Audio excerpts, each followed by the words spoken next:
3 سال بعد ابوالحسن وہ پہلا مسلمان تھا جسے تجارت کا ارادہ اور تبلیغ کا شوق اس دور دراز جزیرے تک لے آیا۔ کئی ہفتوں کے سفر کے بعد ایک صبح ابوالحسن اور اس کے ساتھی جہاز پر کھڑے سراندیب کے سرسبز ساحل کی طرف دیکھ رہے تھے۔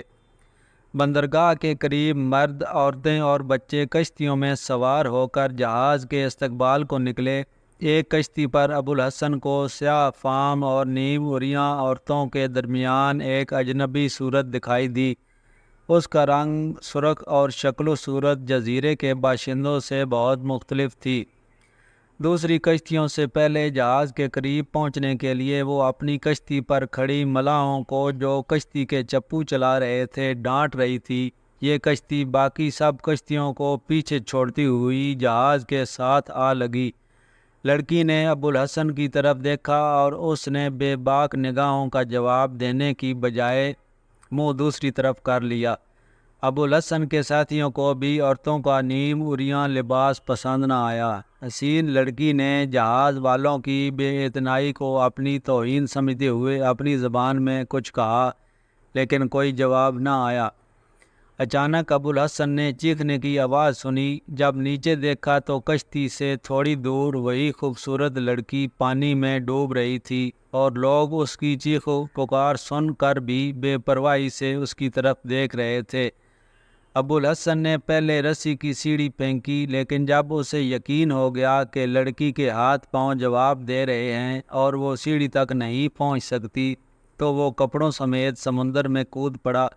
لیکن لڑکی اچانک پانی میں غائب ہو گئی اور وہ پریشان ہو کر ادھر ادھر دیکھنے لگا۔ اتنی دیر میں بہت سی کشتیاں جہاز کے گرد جمع ہو چکی تھیں اور جزیرے کے باشندے اس پر ہنس رہے تھے۔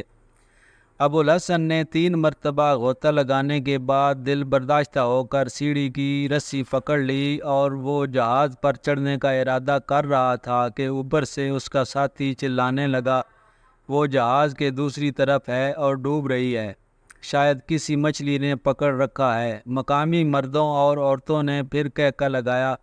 ابوالحسن لڑکی کے جہاز کی دوسری طرف پہنچنے کی وجہ نہ سمجھ سکا۔ تشویش اور حیرانی کے ملے جلے جذبات کے ساتھ اس نے جلد ہی پھر غوطہ لگایا اور جہاز کے نیچے سے گزرتا ہوا دوسری طرف پہنچ گیا۔ وہاں کوئی نہ تھا۔ اوپر سے اس کا وہی ساتھی شور مچا رہا تھا۔ وہ ڈوب گئی، اسے مچھلی نگل گئی۔ ابوالحسن مایوس ہو کر پھر دوسری طرف پہنچا۔ اس دفعہ لوگوں کے کہکہوں میں اس کے ساتھی بھی شریک تھے۔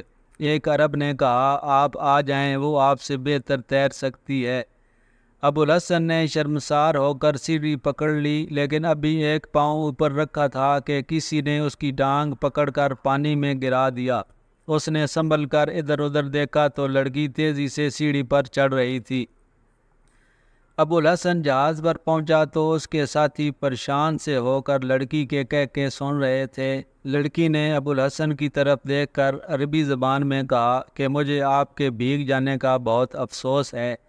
لڑکی کے منہ سے عربی کے الفاظ سن کر سب کی نگاہیں اس پر جم گئیں۔ ابوالحسن نے پوچھا، کیا تم عرب ہو؟ لڑکی نے ایک طرف سر جھکا کر دونوں ہاتھوں سے اپنے سر کے بالوں کا پانی نچوڑتے ہوئے جواب دیا، ہاں میں عرب ہوں۔ ایک مدت سے ہم عربوں کے جہاز کی راہ دیکھ رہے تھے۔ میں آپ کو خوش آمدید کہتی ہوں۔ آپ کیا مال لائے ہیں؟ ایک عرب لڑکی کو اس لباس میں دیکھنا ابوالحسن اور اس کے ساتھیوں کے لیے ناقابل برداشت تھا۔ وہ پریشان ہو کر ایک دوسرے کی طرف دیکھ رہے تھے۔ لڑکی نے اپنے سوال کا جواب نہ پا کر پھر کہا، میں پوچھتی ہوں آپ کیا مال لائے ہیں؟ آپ حیران کیوں ہیں؟ کیا عرب عورتیں تیرنا نہیں جانتی؟ آپ کیا سوچ رہے ہیں؟ اچھا میں خود دیکھ لیتی ہوں۔ ابوالحسن نے کہا کہ ہم گھوڑے لائے ہیں، میں تمہیں خود دکھاتا ہوں، لیکن میں حیران ہوں کہ اس جزیرے کے عرب ابھی تک زمانہ جاہلیت کے عربوں سے بدتر زندگی بسر کر رہے ہیں۔ کیا انہیں انسانوں کے جیسا لباس پہننا اور مردوں سے حیا کرنا کسی نے نہیں سکھایا؟ لڑکی کا چہرہ غصے سے سرخ ہو گیا۔ اس نے جواب دیا، کیا یہ انسانوں کا لباس نہیں؟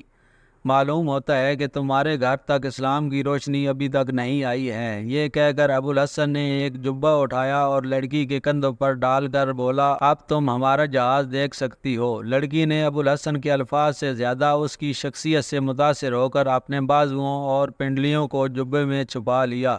ابو الحسن کی کل جمع پونجی 50 عربی گھوڑے تھے۔ لڑکی نے یکے بعد دیگرے تمام گھوڑوں کا معائنہ کیا اور ایک گھوڑے کی پیٹھ پر ہاتھ رکھ کر بولی، یہ میں خریدوں گی، اس کی قیمت کیا ہے؟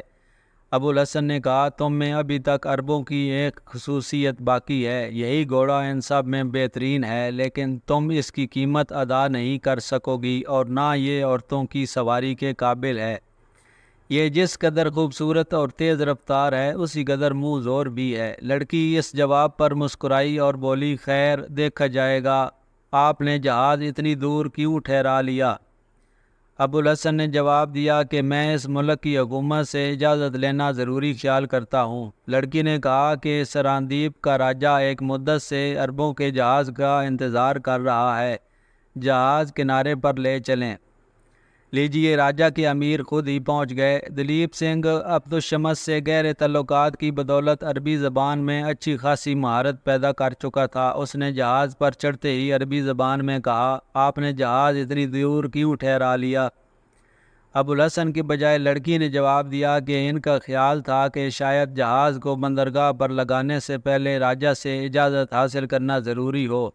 دلیپ سنگھ نے جواب دیا کہ مہاراج آپ کو دیکھ کر بہت خوش ہوں گے۔ لڑکی نے کہا کہ میں جاتی ہوں، لیکن اس بات کا خیال رہے کہ وہ سفید گھوڑا میرا ہے اور میں اس کے منہ مانگے دام دوں گی۔ یہ کہہ کر لڑکی نے جبہ اتار کر ایک عرب کے کندھوں پر پھینک دیا اور بھاگ کر سمندر میں چھلانگ لگا دی۔